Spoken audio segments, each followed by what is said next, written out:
Access TV. It's Gotham Comedy Live. Get ready to laugh with Dean Obidala, Sarah Tolomush, Gary Veeder, Mike Gaffney. This week's host, Aries Spears. Gotham Comedy Live. All happening right now. Ladies and gentlemen, Aries Spears.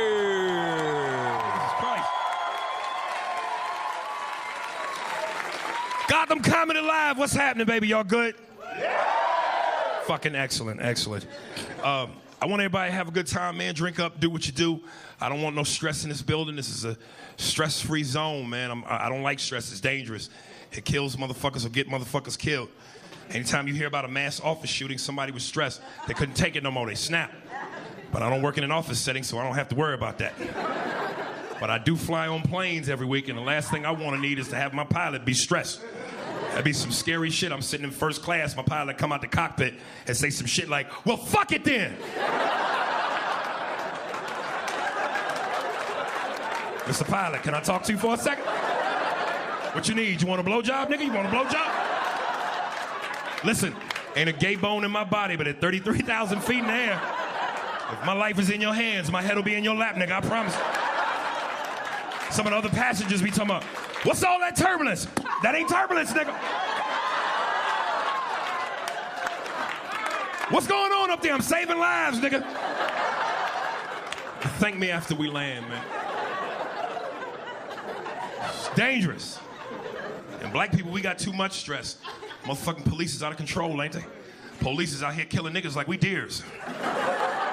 I'm surprised they ain't taking pictures with us posing us, holding us by ears.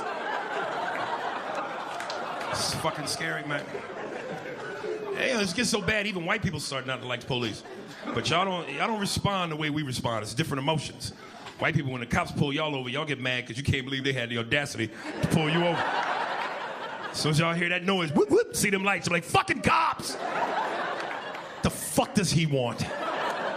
As soon as he gets to my window, I'm gonna give him a piece of my mind. Black people, we don't get angry, we get uncomfortable. We get the hot booty rim hole. You know what the hot booty rim hole is? That's that feeling you get when you think you got the fart, but you realize you got the shit. Because the rim of your booty hole heat up. As soon as we hear that noise, whoop, whoop, niggas be, oh! I gotta get a toilet seat put in my car, niggas. It's too much stress, man. So, we have to address it. Bill Cosby, y'all think he did it? See? Listen, if you like me, I'm 39 years old. If you my age and older, you don't want to believe it because, you know, you grew up with him. That's our father. That's Cliff Huxtable. But I think we put too much emphasis on celebrity. People act like because you're iconic and talented and famous and rich, you're exempt from being fucked up and doing crazy shit. What makes them any different from regular people? The only thing that makes them different is they got fame, power, and money. That don't mean they can't be, you know, the ability to do fucked up shit. Does that mean Michael Jackson was a pedophile? I don't know. I'm just saying talented people can be fucked up too. I just don't want to believe this shit because in my mind, I'm thinking, what the fuck does Bill Cosby rape sound like?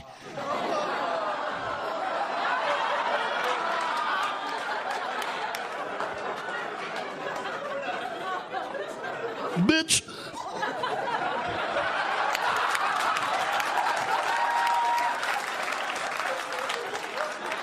You are going to give me the booty? She trying to fight him off and shit. No, Bill, no, bitch. Zobble, dobble, dibble, day. I don't want to believe it, nigga. It's scary.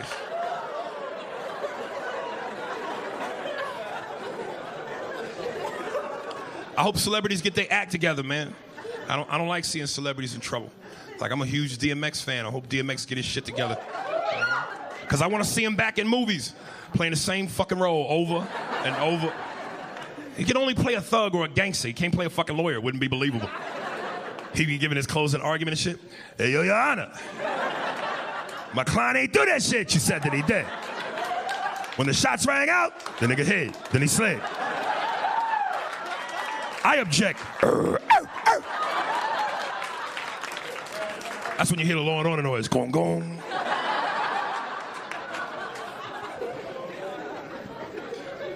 Jay-Z ain't fucking up. He's doing all the right things. Jay-Z is making it happen, man.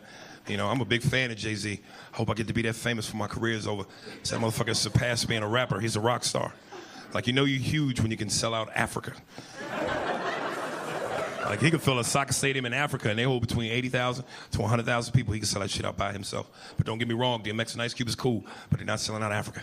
And Jay-Z's a master showman. He's a game changer, which means he wouldn't just perform to perform. He'll do some shit to change the situation because he know they starving out there. Like, he'll probably do some fly shit, like halfway during the show, have helicopters fly over the arena and drop bags of rice into the crowd. Like, how gangster would that be if he was like, "It's your boy Young Hov, and you know how I'm nice. I know you're hungry, niggas. Rice."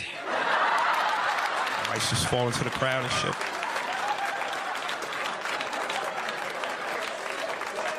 All the Africans be talking about this shit. Bukimbe, I went to the Jay-Z concert. The motherfucker dropped bags of rice into the crowd. When he said, "Put your hands in the air," he meant for you to catch dinner. Oh my God, thank God. Bogaya mo Jay-Z. It's the rock, nigga.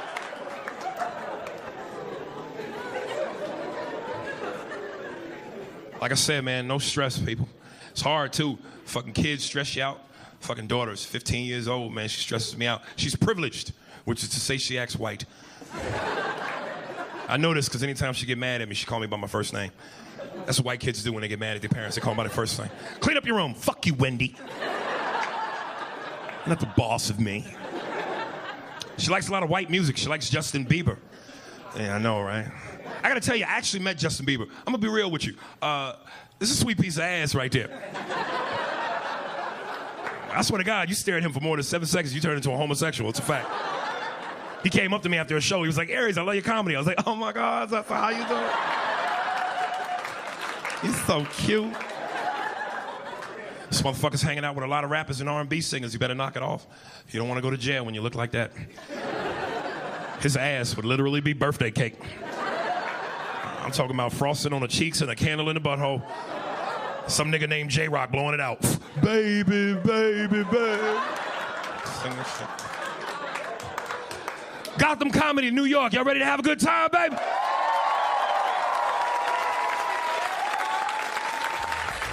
We got an amazing show planned out for y'all. We got some great comedians gonna come up here and make you laugh, make you do your thing. Again, have a good time, drink your drink, smoke your smoke, whatever the fuck you do. Just make sure you give us all that energy and love. Y'all ready to start the show?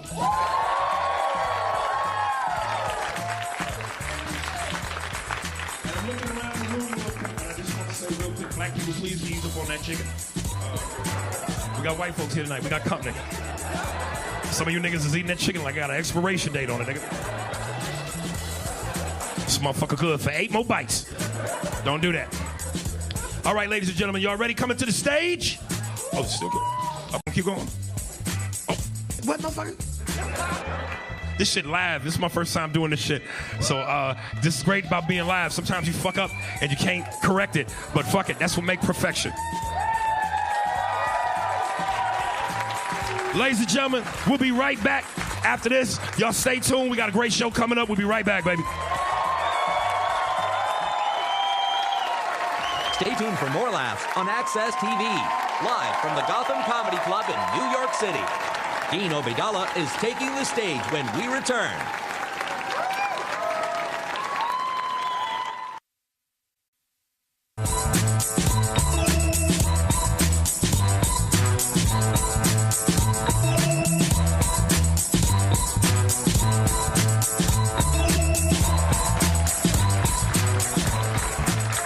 Ladies and gentlemen, your first comedian coming to the stage is the host of his own Sirius XM radio show.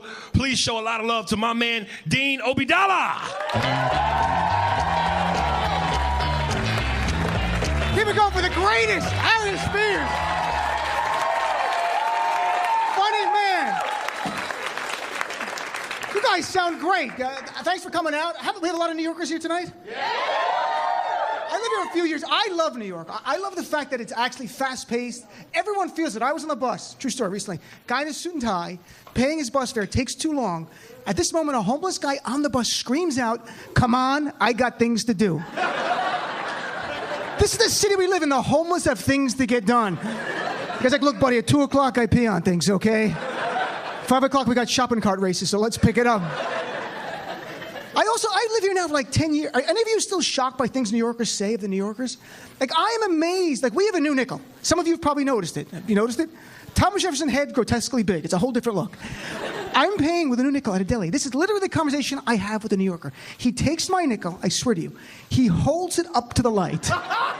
He stares at me, he stares at the nickel, and he goes, buddy, come here. He goes, did you make this? Like I'm counterfeiting nickels.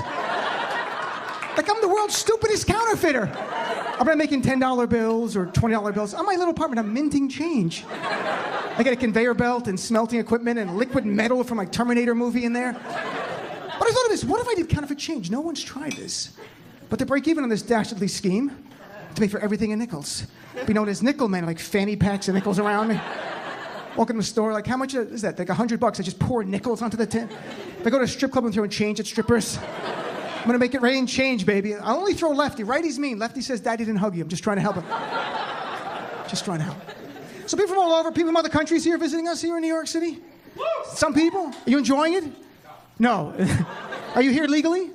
That's all that matters. I don't care. People are obsessed with immigrants. I saw this guy on CNN, outrage in Utah. True story. He's on TV. He goes, there are 1,300 illegal aliens living in our state. Someone's got to do something about it. I live in New York City. There are 1,300 in my apartment building. And I don't care. Welcome to America, my friends. Immigrants work hard. My dad's an immigrant. My girlfriend's an immigrant. We had a hurricane. Hurricane Sandy. Everyone remembers this? Every American restaurant closed. What was open? Chinese restaurants. How do I know? I look at my windows. There's a Chinese delivery guy I know on his bicycle delivering food because somebody ordered delivery during a Category 5 hurricane. Okay, I ordered delivery during a Category 5 hurricane. And there he was on his bicycle, and he's pedaling, and the food's in the basket, and the wind's blowing, and he's just like a Chinese E.T., just pedaling. Coming in to bring me you guys like Chinese food, right? I love Chinese food. You guys like Chinese food? Now, this is true, New Yorkers. Some Chinese restaurants to save money were not serving chicken. They were catching pigeons off the streets of New York and serve. Exactly, gross, but I thought about it. I've eaten so much Chinese chicken, I've probably eaten tons of pigeon and enjoyed it. So my reaction's different. I used to see a pigeon, I'm like, dirty bird. Now I see a fat one, I go, hope they catch that guy. Like I go out tonight, I see a flock of pigeons, I call the restaurant. They're like, delivery? No, pickup, get down here. They look delicious. If you see an old Asian man feeding pigeons, he's not nice, he's food shopping. That's what he's doing. Immigrants work hard. My girlfriend's an immigrant, works so hard. She's from the Middle East, she's Arab. I got her on eBay. She came with free shipping, that's horrible. Don't even laugh at that, sir, how dare you. Oh, she's lovely, she's from the Middle East, she's Palestinian, she's an actress, she's doing pretty good. She was on Broadway play, she was in Homeland a couple of seasons ago. And even though she's Arab, they didn't make her play an Arab terrorist. She played the wife of an Arab terrorist. It's baby steps. And she does commercials and voiceovers. But there's one place, sincerely, just because of who she is, she'll never get hired. Anybody ever listen to relaxation tapes? You guys know what they are? Very calm music, very soothing voiceover. It says things like, breathe in, breathe out. You have nothing to worry about. Everything's going fine. That's soothing. But she has an Arabic accent. And Americans won't relax hearing, breathe in, breathe out. You have nothing to worry about. Everything's going according to plan. It's funny because you're racist. Even the black people are laughing. So I'm of mixed heritage myself. I'm half white, half not white. Although I look like a white guy, I get it. The sports coat. Very white looking. My mom's Italian, which is the white side. Any Italians? We have some Italians here tonight, I'm sure. The rest of you, maybe you can relate to being Italian. Have you been to the Olive Garden? Have you worn a tank top to a job interview? Anyone? My dad's side's Arab. That's not white. I'm Arab, I'm Muslim. It's just great being Muslim now, folks. Oh my God, I could use a hug. Every day, my white friends ask me questions like, why do Muslims do this? Why do they do that? I don't go up to white people and ask you about the worst things white people have done. I don't go up to white people like, what's up with mortgage fraud? What's up with school shootings? Crystal meth, Justin Bieber. Now, it could be more challenging to be Muslim in America. I'm an optimist. I look at the bright side. It could be more challenging if they gave hurricanes Muslim names. That wouldn't help. Turn on the news, Hurricane Mahmoud is coming. Run for your life, Mahmoud's a killer. Pick up the paper, Mahmoud killed 30. I'm like, oh, I have an uncle, Mahmoud. This is... Now, the flip side, like for me, I do look like a white guy to most people. And there's good and bad. I'll be brutally honest. The bad, though, is that since I don't look like an Arab, people have no problem saying horrible things to my face about my own heritage. And some people, you probably have experienced this. You don't have to be white, Arab to know this. This really happened. I'm in a laundromat in New York City. TV's on. Guy goes to me, hey, buddy, see these frickin' Arabs on TV? I'm like, yeah. He goes, I got an idea. Let's kill them all. Let God sort out the good and bad ones. I'm like, sir, that's not nice. I'm Arab because you don't frickin' look it. I'm like, well, that just makes it easier for me to achieve the goals of my mission. It's a mission of comedy, folks. Mission of comedy. I'm spreading joy. Now, the good side of looking white, I never have a problem at the airport. Like, I have my Middle Eastern friends. Anybody Middle Eastern heritage? My friends have problems all the time. And the worst is they'll go to the airport wearing shirts like with Middle Eastern writing, like Arabic writing. No, here's my advice. If you have Middle Eastern friends, here's my advice. No problem with the airport. Remember this expression. Dress white, make your flight. Dress white, make your flight. Dress brown, never leave town. What's white? Like many of you, I'm talking khaki pants, a polo shirt with an animal like a tiger, alligator, no camel, no camel. And if you have a Middle Eastern accent, throw in words from other languages when security talks to you so they don't know where you're from. So security's like, where are you going? He's like, where am I going? Mon chéri. See my mamma mia, I have a fajita, mazel tov. Like, this guy's a genius.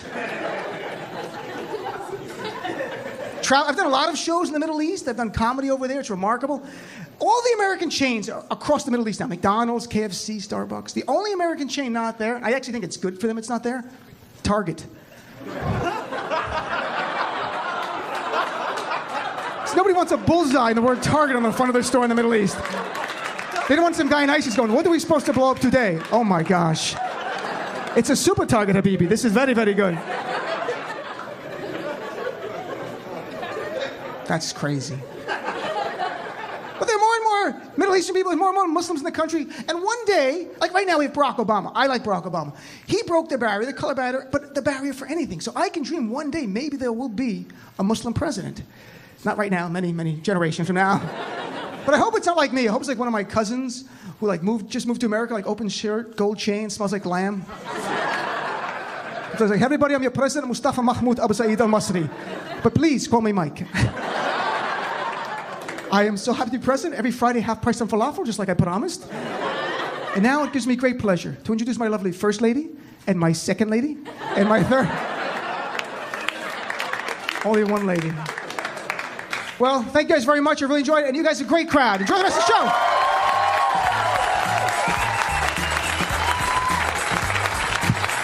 Stay tuned for more laughs on Access TV, live from the Gotham Comedy Club in New York City.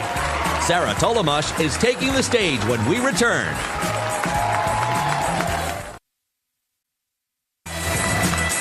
Welcome back to the Access TV presentation of Gotham Comedy Live. More laughs happening right now.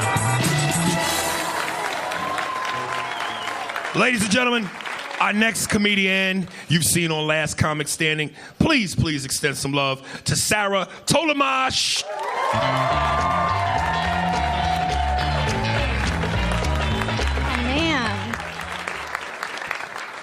Hi, guys. Hi. She's nice. That was nice. Oh, man. I was on a date with this guy one time, and he started talking about that actress, Jennifer Lawrence, and he was like, oh, my God, that's like the one woman in this world I wish I could have sex with. He was like, I'm sorry, if she came in here right now, Sarah, I'd be like, sorry, I'm going to have sex with Jennifer Lawrence. And then he turned to me and was like, all right, your turn. Who's your one person? So I was like, how about that guy over there? Or that guy. How many do we get? I love this game.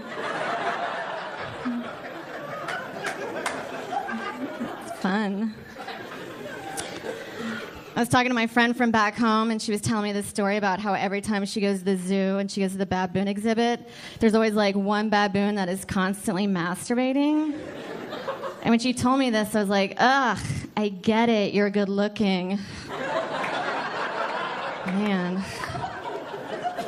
You don't have to tell me how hot you are by sharing a baboon masturbating story. I get it. I never get a masturbating baboon when I go to that zoo.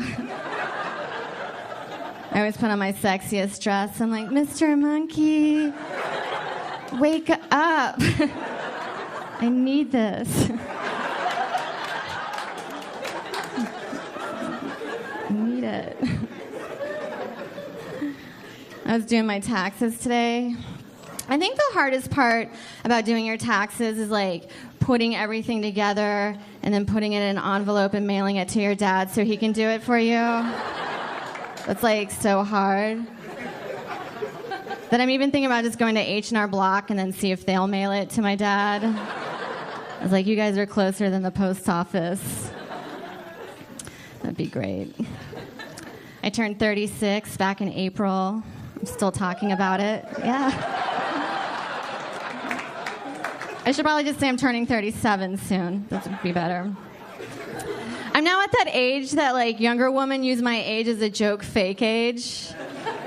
I saw this girl that I knew on Facebook in public the other day, and I was like, oh my God, I saw it was your birthday. How old are you? And she was like, 36. Just kidding, 23. I'm never gonna die. And it's like, hopefully soon. One good thing, though, about being a woman in your mid-30s is that I can just finally let go of that fear of being sold into sex trafficking. You know? It's like, woo! I can go to Europe now. I'm so excited. I leave tomorrow. It's gonna be so much fun. I thought my sister's email was hacked recently, but it just turns out she actually is concerned about my belly fat. I was like, thanks for the link. So now I'm concerned about my belly fat. So I got one of those bathing suits that girls get to hide their midsection. It's called a tankini. Have you heard of it? Yeah. Really what it is, it's just like a one-piece bathing suit, and then they cut out this part right here. So when you sit down, your fat roll sticks out. So you just look like a busted can of biscuits sitting on the beach. You're like,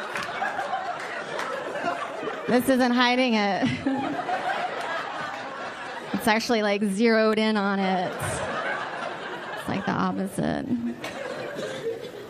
Not cool. I got one of those apps on my iPad. It's like one of those workout apps where it gives you the video of like what each workout's going to be, but I never look at it until I get to the gym.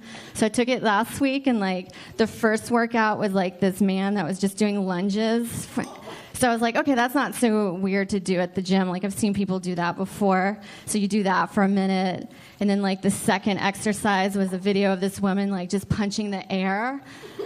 And I was like, okay, well, this feels really stupid, but I've seen people do a little bit of this in the gym. And then the third one is like where I have to get on my back like this and then spread my legs like this and then put my hands behind my head. And then I just yell out, somebody fuck me. Somebody fuck me. And you do that for about a minute. Or until they kick you out of the gym. Which is usually less than a minute. It's always fun. You guys are really nice. You guys are really nice.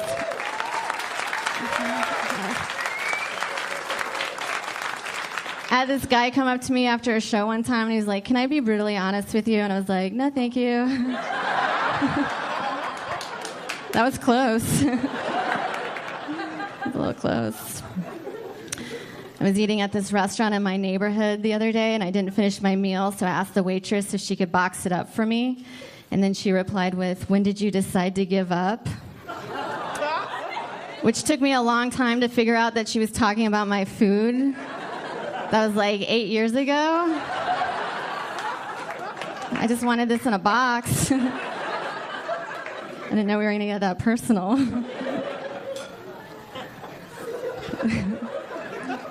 I live in a shitty apartment. Do any of you guys live in a shitty apartment? Yeah, all right. Shitty apartments. I feel like in New York, in order to be happy, like, you just make your taste match your budget. You know, where you're like, oh my God, I love business carpet in my apartment. I love it. I have a broken window in my apartment right now. So I emailed my landlord to come fix it, and then he emailed me back, and he was like, I'll be on that ASAP. And now it's been over 2 months, and he still hasn't fixed it. So I think he thinks ASAP means, actually, sorry, I'm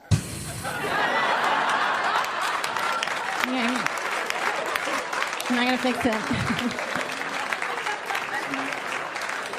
I'm not going to do it. I was like, I guess that's the Eastern European ASAP. So now I'm trying to get out of my apartment, so I'm trying to save up money. Like, I'm not in a lot of debt, just enough where I think about it all day long. Like that kind of debt. So now I'm like following like financial columns, how to save money, and my favorite show to watch is Susie Orman's show on Friday nights. Have you guys seen it? Yeah. If you haven't seen it, it's like a financial advice show that's geared towards women. And there's this segment on the show that I really like called Can I Afford That? And it's where grown women call in asking if they can buy something that they've seen. But I'm like, just get it. But usually it's like a 40-year-old woman that's like, Dear Susie, I make $100,000 a year, but I have $80,000 in student loan debt. There's an armoire I saw this weekend at an antique sale. It's $800. Can I afford it? And then Susie does her math with a, I don't even know what that is. Like, if somebody asked me that question, I would just put my eyes to the back of my head and be like, you can get it. But I wanted to call in with my own dilemma that I had this last month where I was like, Dear Susie, I made $300 this month. My rent is $680. There's a movie on iTunes I want to rent. It's $5.99. It's HD. Can I afford it? Guys, I got it. All right, you guys are doing real great. Enjoy the rest of the show. Thank you so much. Stay tuned for more laughs on Access TV, live from the Gotham Comedy Club in New York City. Gary Veeder is taking the stage when we return.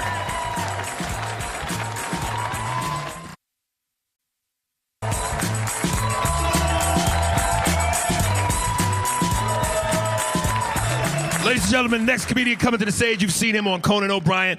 Please give some love to Gary Veeder.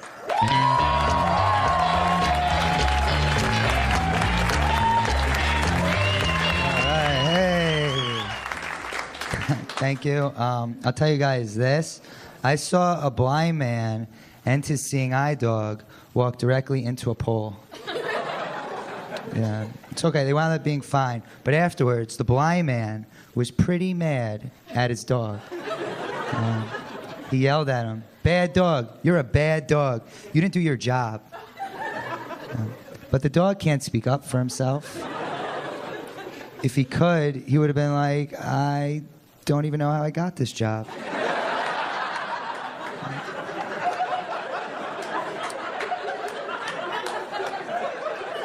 As a matter of fact, I'm also blind.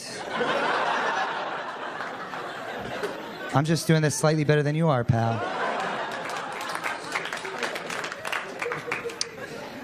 I'm getting older, starting to lose my hair. I don't want to go bald. My dad's bald. He looks terrible. My friend tried cheering me up. He's like, Gary, just because your dad's bald doesn't mean you'll be bald. I was like, buddy, my mom's bald too.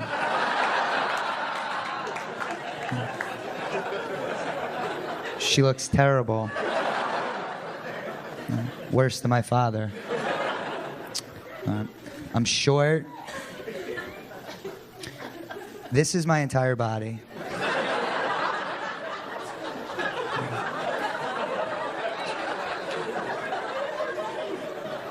I'm 5'6". A lot of women can't see past that. I mean, they can because I'm only 5'6". You guys get it. Average height for a guy, 5'9". I have a friend, Dan. He's 6'3". He doesn't need that 3.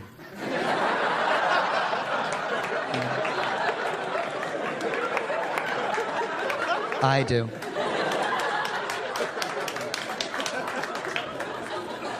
My best option are these things called Max Talls. They're shoe inserts that make you 3 inches taller. And they have a commercial. In the commercial, they show a guy who's 5'6" talking to a girl. That girl wants nothing to do with him. Then in the next scene, they show what would have happened if he had Max Talls. And what would have happened? You guessed it. She would have had sex with him. And that's it. That's the entire commercial. They're like, it's smooth sailing from there. But it's not smooth sailing from there. Because once he gets her in bed, he's going to have to take off his Max Talls. And there's going to be an awkward moment when she says to him, "Where are your legs?"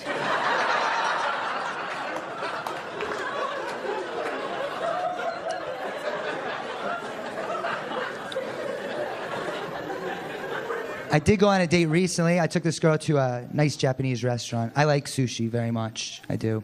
But my one problem with sushi is I never know the right amount of sushi to order.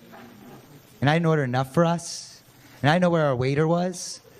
So I'd ask another waiter who's nearby for help. But when I did, I got a weird vibe from him. And I was like, oh no. He thinks that I think that he's my waiter. That I'm ordering through him because I can't tell the difference. So I said to him, "Hey buddy, just so you know, I could tell the difference. I don't think you all look the same." Anyway, it turned out it was my waiter.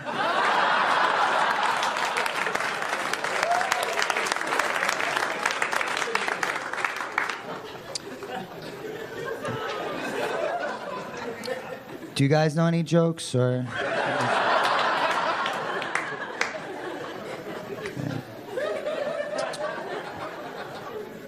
My ex-girlfriend said this once. She said, "I don't find Ryan Gosling attractive. I don't get what all the fuss is about." That's why she's my ex-girlfriend. Nobody talks about Ryan Gosling like that.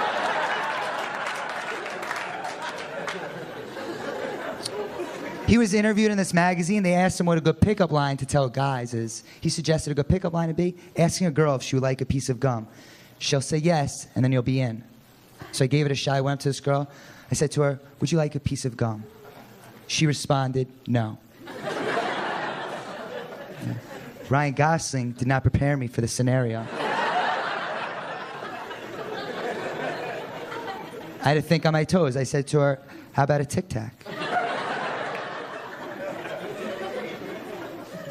She responded, "No, get away."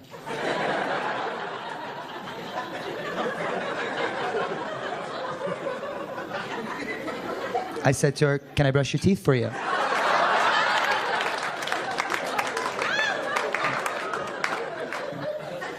She responded, "I'm calling the cops." Timing, that's the most important thing with women. It's everything. And when you're a guy, all you have is 2 seconds to stare at a woman's breasts. Yeah, 1 second for each. I was on an elevator the other day. In walked this woman with a great rack. I was doing everything I was supposed to. I was timing myself so she wouldn't see me. Yeah. I was like, 1 boobasippy. 2 boobasippy. I looked away, but she still caught me. Because I counted out loud.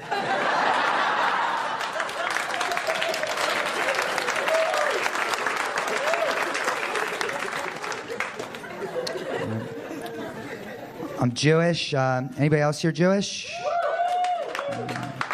Just kidding, get 'em.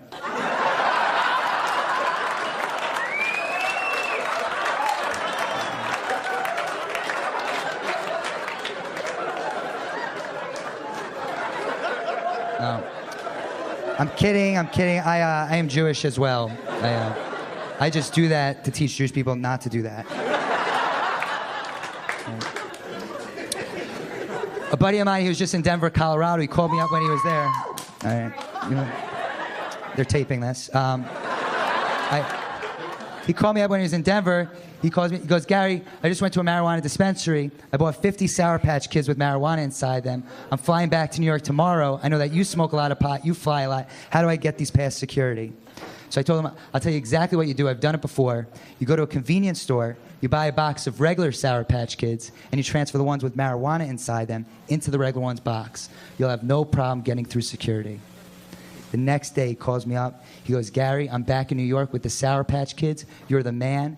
Thank you so much for letting me know that I could do that. And I was like, no. Thank you so much for letting me know that I could do that. Okay, all right. Thank you very much.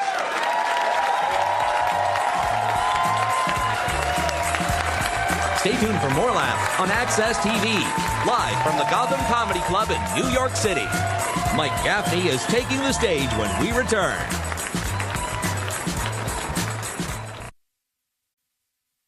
Welcome back to the Access TV presentation of Gotham Comedy Live. More laughs right now. Ladies and gentlemen, the last comedian of the evening. Please show my man a lot of love. The brother is legit. From Last Comic Standing, Mike Gaffney, y'all.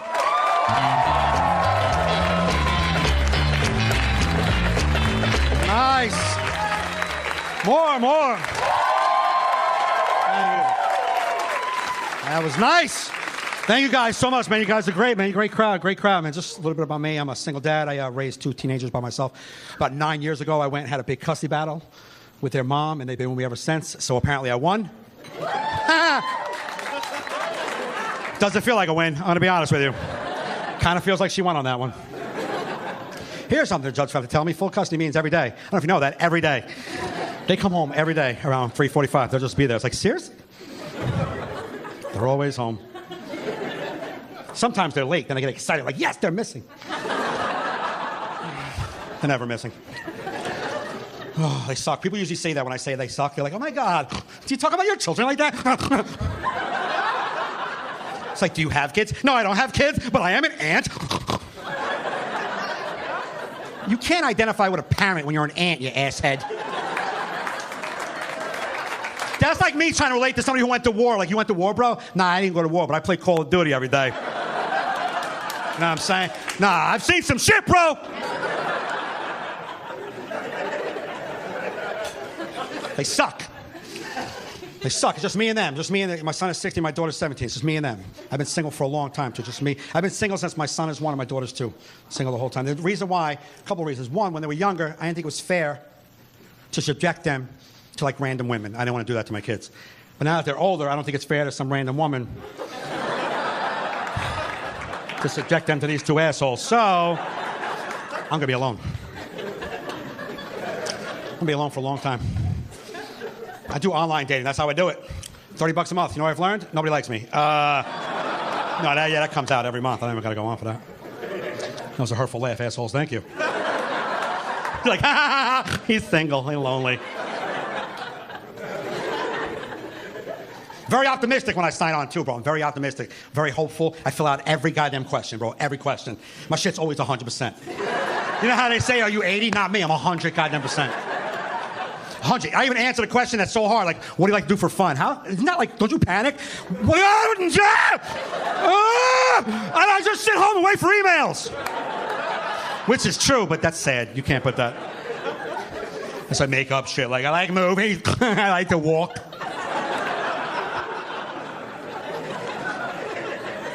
I pick a mile. You know, you go like a radius. I go 10 miles, bro. What am I, checking all over the globe? If I'm going to fall in love, she's going to be from my neighborhood.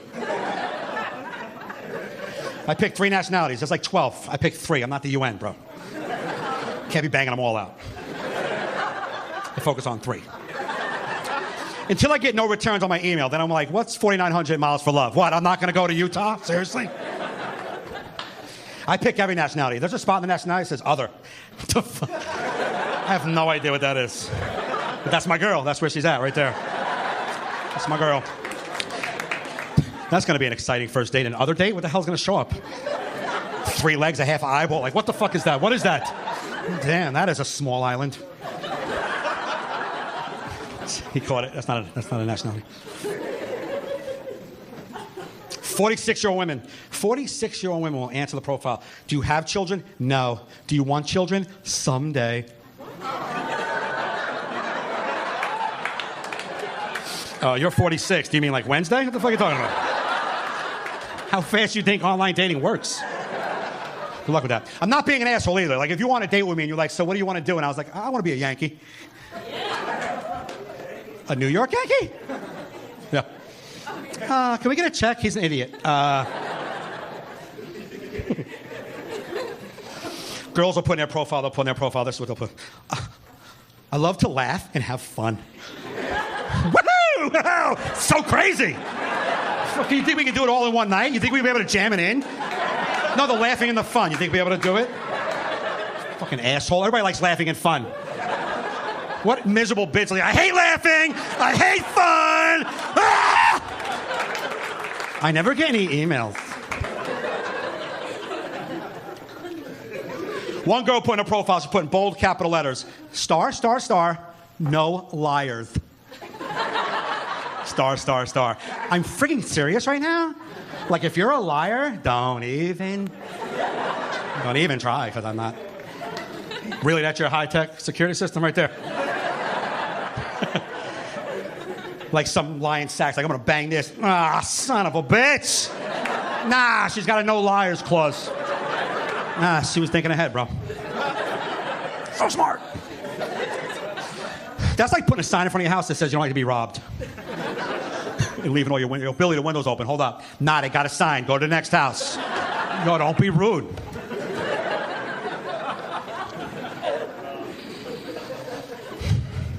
Girl put, first date ideas. I don't care where we meet, as long as it's in a safe public place.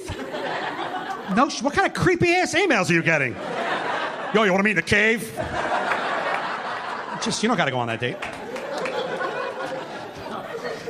Unless he's good looking, then he can get away with it. Isn't it amazing how good looking dudes can never be creepy? Me, I gotta fucking walk a line.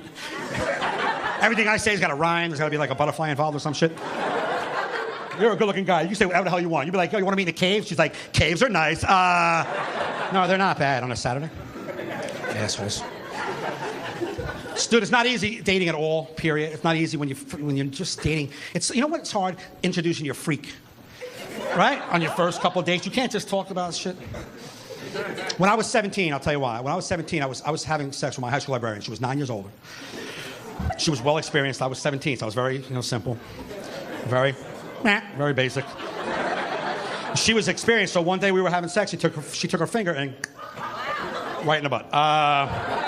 Dude, that was alarming. You know what I'm saying? Like, I didn't even know it was an option. Like, we're using that? Get the hell out of here. We're using that? That's available? I didn't even know it was available. You don't talk about that shit when you're a teenager. It's not like your friends like, yo, dude, when you have sex with a girl, she can put her finger. Like, I'll punch her in her face. She snuck it in, like my mom did with spinach. Like, under the meat, you're like, she wanted me. You know what I mean? Your mom wanted you to get a little vegetable, she put it under. You know what I mean? Like, that's how she did. She snuck it in. But I love spinach. Now it's like all spinach. You don't even need meat. I'll just put all the spinach up there. All the spinach. I'm still talking about vegetables, you know, right?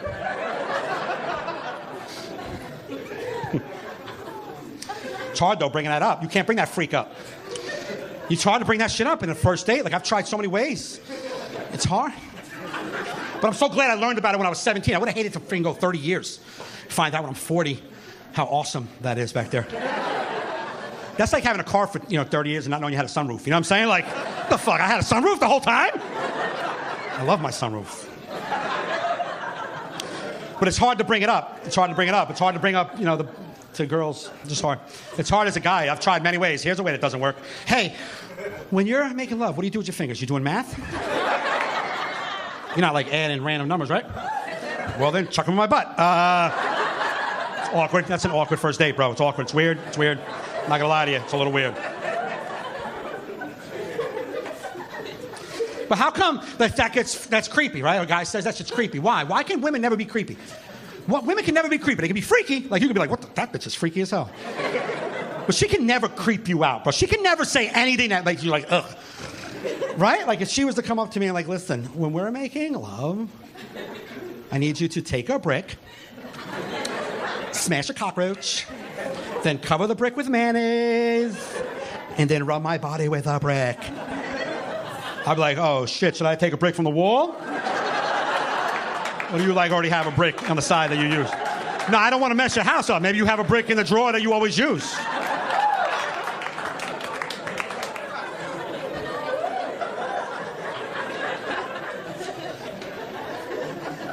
See, not creepy, right?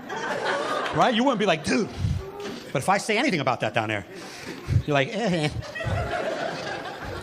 Like say, like, hey, what about the butt? You're like, ew, I know, ew, nasty, right? But when that shit happened when I was a kid, I called my friend up, and I was like, yo, dude, this girl put her finger in my butt. He was like, yo, that's gay. No, a girl did it. I don't want your finger in my butt. I don't care if it's gay. I'll be on a float tomorrow. With my shirt like, whoop, whoop. I don't give a shit, bro. It's awesome. High five, Buckeye. High five. All right, listen, man. You guys are great. My name is Mike Gaffney. Have a good night, guys. Thank you.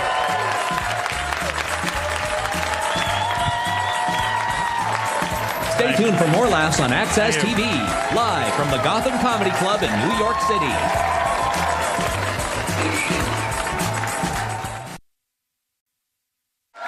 Yeah! New York City, Gotham, baby. Y'all had a good time? Fucking excellent. Excellent. I gotta let y'all know, I'm glad y'all came out. This is the #1 comedy club in the city. I wanna look right in the camera and say this with all my heart. Fuck Caroline's, nigga. It's the best club in the city. It's run by some gangsters. I want to bring up all the comics y'all saw this evening. Give some round of applause to my man Dean Obidala, Sarah Tolomash, Gary Veter, and Mike Gaffney, baby. Much love. We love y'all, New York City. Thank you so much. Thank y'all for coming out. We'll see you next week. Make sure you come out and show us love, baby. Gotham Live.